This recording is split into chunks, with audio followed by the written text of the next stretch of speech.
So to start off, we're going to want to unscrew this lefty-loosey so we can fit the reel inside. Once we do that, you'll put it through the gap right there. You see that? Once you push all the way up towards that direction, you're gonna want to tighten it as tight as you can.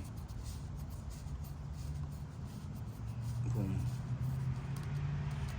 And there you go. That's how you put the reel on the pole. So with the braided line, I like to use 65 pound. You can definitely go up or down with that, but minimum I would say 65 pound, especially if you're trying to get into some big catfish, snapping turtles, or alligator gar. Okay, to start off, before putting the braided line, you're going to want to open the veil up, just like that. From there, you're going to get the one end of the line, the braided line, and you're going to wrap it. You're going to wrap it around the reel. From there, you're going to twist, just like that, and then go through the hole. Just like if you're tying shoelaces. This is extremely loose. You see that? Then you'll want to do that 2 times.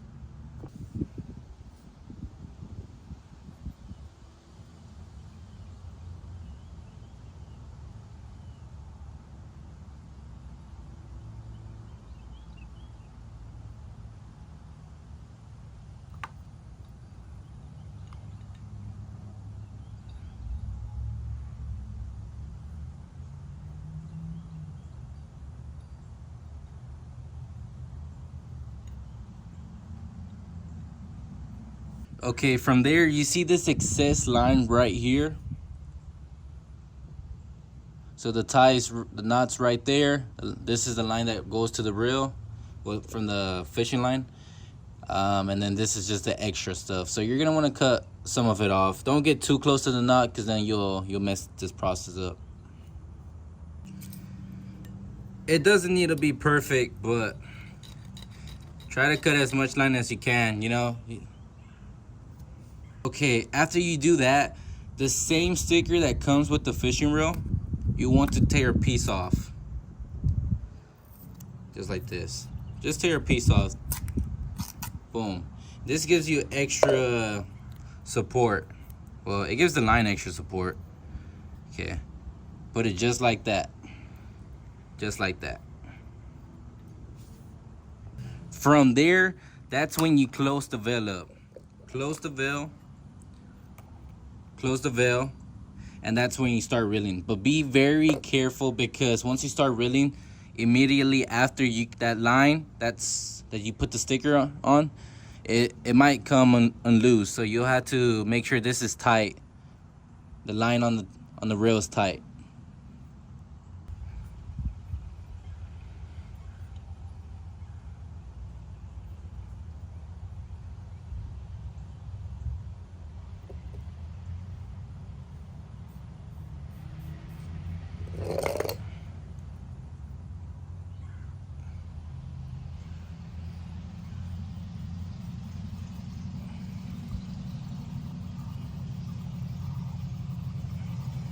And while you do this whole process of reeling in line, make sure to always keep tension at the other end. You want that line to be tight so that line forms on that reel perfectly.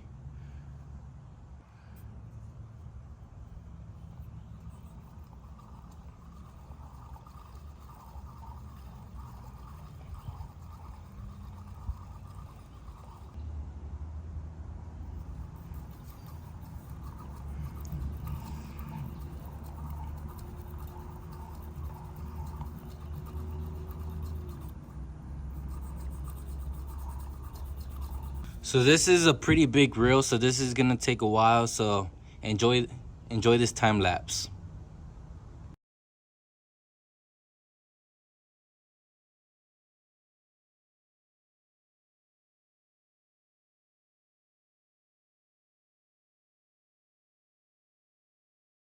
Okay, very important, everybody, very important. Just because you reeled all that line, that doesn't mean that your braided line is securely tight on that reel. So make sure to always keep tension before cutting the line. So we're gonna cut the line right now.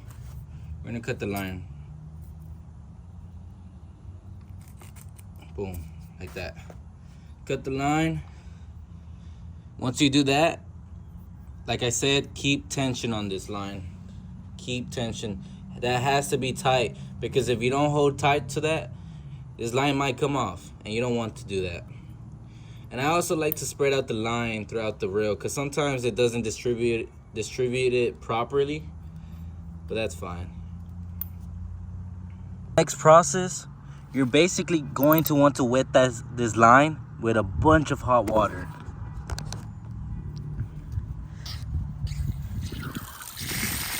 This is probably not hot water, but we're doing this for demonstration purposes. I'm probably gonna take it inside the house and use hot water. But this is basically what you want to do. Let that soak up for a good minute, a minute to 5 minutes, doesn't matter. The longer the better, of course, but make sure the water is extremely hot, or just hot. Look at the difference, everybody. After you put the hot water, shower it with hot water, that line will be very, very secure. But that doesn't mean the job is over yet. We're gonna run the line, and we're gonna set the pole up for some catfish or gar. Okay, now that we're at this point, this is pretty optional, but you can set the drag loose to make it easier. So if you set the drag loose, you're basically able to pull the line without resistance. So the less the drag, the better. The more line that's taken. So now we're just gonna run it through the hose. Boom. That's one. Take it to the second one.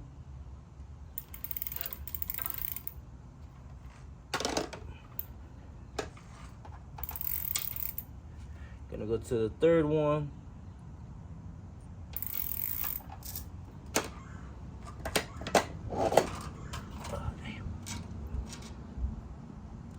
Four. Be very careful. It's happened to me before where I sometimes miss the last hole. I'm not sure why that happens, but seems like doesn't seem reasonable on why to do that, but sometimes it happens. Okay, once you run it through all the holes, everybody, once you run it through all the holes, you'll be able to tie your line to whatever setup you have. Okay, for demonstration purposes, we're going to use a alligator gar leader that has a treble hook. If you're not doing alligator gar fishing, I would not recommend using treble hooks. There's no reason to use a treble hook if you're not fishing for alligator gar. You can use circle hooks for catfish, even circle hooks for turtles, snapping turtles. And to be honest, you can actually use all of those hooks for alligator gar too, but I fish in locations where it's pretty difficult to set the hook on these fishes, so ideally I need to set the hook immediately. Okay.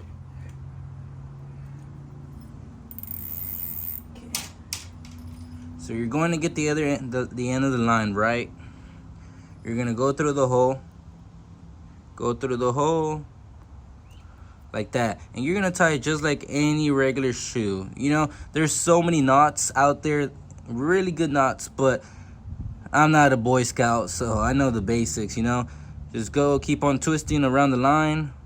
I like to twist it around 6 to 7 times. Yeah, that might be a tradition of mine, but there's no need to do that much, but who knows. Then you're gonna want to tighten it, just like that. Boom, just like that. Look, that line is not gonna snap. Not at all. And that right there is how you set up a spinning reel in under 5 minutes, everybody. That's all you have to do to go catch some big old catfish, alligator gar, or snapping turtles. Look at that. Y'all make sure to like, comment, and subscribe. Thank you for the support, everybody.